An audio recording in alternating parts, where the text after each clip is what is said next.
पनि खालका मेलाहरू चाहिँ आयोजना गर्छौँ र यो कार्यक्रम हामीले प्रथम पटक कास्कीबाट सुरुवात गर्दैछौँ। संस्थागत रूपमा संस्थाले आफ्नै रिसोर्सेसहरूबाट यो कार्यक्रम गर्दैछ। आइपिपीज्यूले पनि भनिसक्नु भएको छ, विभिन्न विषयका विज्ञहरूलाई जम्मा पारेर एकै ठाउँमा जम्मा पारेर हामीले यो कार्यक्रमलाई गर्नेछौँ, जो एक दिनको कार्यक्रम हुनेछ।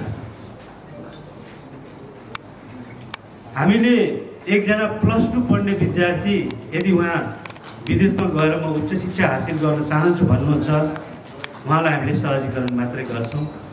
अनि उहाँ जानुहुन्छ, भोलि इन्जिनियर बन्नुहुन्छ, चाहे त्यो आइटीको क्षेत्र होस्, चाहे त्यो विज्ञान अथवा अन्य विविध सेक्टरमा गएर उहाँले शिक्षा आर्जन गर्नुहुन्छ।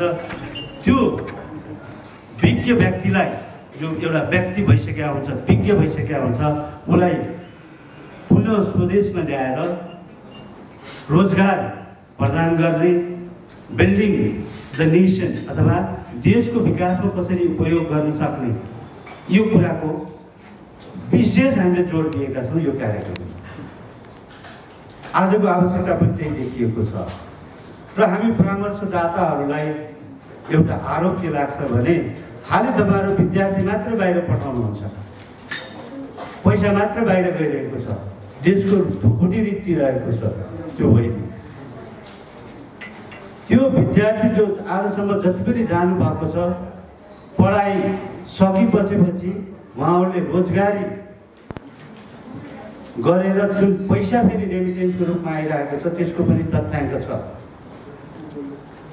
त्यसले पनि देशलाई, देशको विकासमा ठुलो योगदान दिएको छ। आज जे जति एनआरएनईहरू हुनुहुन्छ, जसलाई हामीले देशको विकासमा लगानी गर्नको लागि हामीले चाहिँ आह्वान गरिरहेका छौँ, उहाँहरू नै हिजोको विद्यार्थी हो। पढाइ सकेर विदेशमा बसेर नेपालीहरूले आर्जन गरेको सिपबाट उहाँहरूले आफूलाई स्थापित गरेर आज ठुलो ठुलो व्यवसायहरू गर्दै हुनुहुन्छ। नेपालीहरूको नाम, हाम्रो नेपालीहरूको नाम विदेशमा पनि उहाँहरूले उच्च राख्नु भएको छ र उहाँहरू अहिले नेपाल आएर लगानी गर्न प्रस्तुत हुनुहुन्छ। उहाँहरूलाई ल्याउने वातावरण, उहाँहरूको लगानी भित्राउने वातावरण नीति निर्माताहरूले कसरी गर्ने, त्यो छलफलको मूल विषय हो। अर्को कुरा, हामीले जति पनि हाम्रो परामर्शदाता साथीहरू हुनुहुन्छ,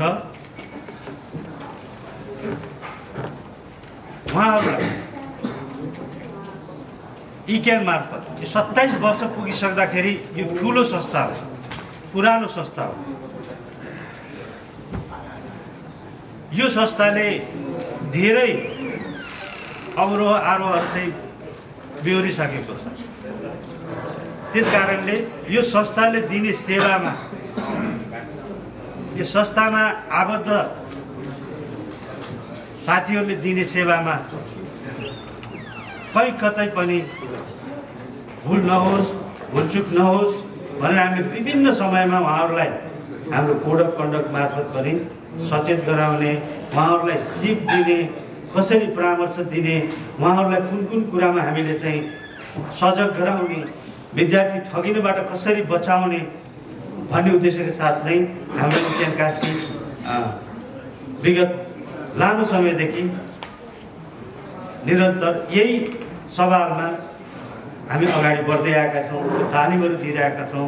र यहाँहरू सम्पूर्ण पत्रकार साथीहरूलाई पनि थाहा छ, हामीले इथिकल प्र्याक्टिस गर्नुपर्छ, कुनै पनि व्यवसाय गर्दै गर्दाखेरि इथिकल प्र्याक्टिस गर्नुपर्छ भन्ने मूल उद्देश्यका साथ हामी अगाडि बढेका छौँ।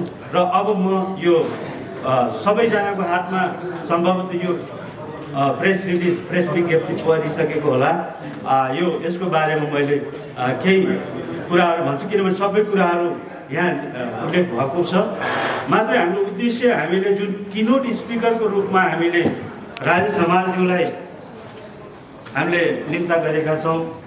तपाईँले हेर्नुभयो भने हाम्रो जो प्यानलिस्टहरू हुनुहुन्छ, प्यानल डिस्कसनमा पोखरा युनिभर्सिटीबाट प्रोफेसर डाक्टर कपिल अधिकारी हुनुहुन्छ, जो डिन हुनुहुन्छ साइन्स एन्ड टेक्नोलोजीको डिपार्टमेन्टको, उहाँ चाहिँ गण्डकी युनिभर्सिटीको। देन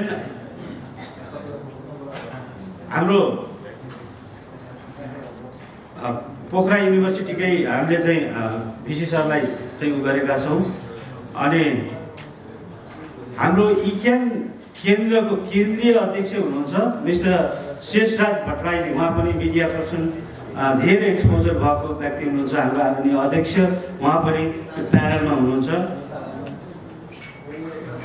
त्यस्तै हामीले दोस्रो तपाईँले सेसनमा हेर्नुभयो भने हाम्रो सम्मानीय माननीय हुनुहुन्छ खगराज अधिकारीज्यू, जो राजनीतिक रूपमा उहाँले धेरै योगदान दिइसक्नु भएको छ, यो क्षेत्रकै हुनुहुन्छ, हाम्रै क्षेत्रको हुनुहुन्छ। सो उहाँलाई पनि हामीले नीति निर्माणको तहमा उहाँको भूमिका, उहाँलाई पनि हामीले अनुरोध गर्ने र उहाँको आफ्नो धारणा राख्ने एउटा प्लेटफर्म बनाएका छौँ। उहाँहरूको आगामी दिनका नीतिहरू कस्ता हुनेछन् त्यसको बारेमा पनि उहाँहरूसित हामीले छलफल गर्नेछौँ, ताकि ती विदेशमा पढिरहेका, विदेशमा शिक्षा आर्जन गरेर एउटा उच्च शिक्षा हासिल गरिसकेपछि ती विद्यार्थी साथीहरूलाई कसरी हामीले चाहिँ बिल्डिङ नेसनमा रोजगार सिर्जना गर्न राज्यमा के छ, कस्तो नीति छ, आगामी नीतिहरू कस्तो बनाउँदाखेरि ती साथीहरूलाई हामीले चाहिँ नेपालमा ल्याउन सकिन्छ र राज्य निर्माणमा उहाँहरूको योगदान पुर्याउन सकिन्छ भन्ने उद्देश्यका साथ आदरणीय खगराज अधिकारीज्यूलाई पनि हामीले प्यानलिस्टको रूपमा राखेका छौँ। त्यस्तै हाम्रो मेयर साहब पनि हुनुहुन्छ, उहाँ पनि स्थानीय सरकारको एकजना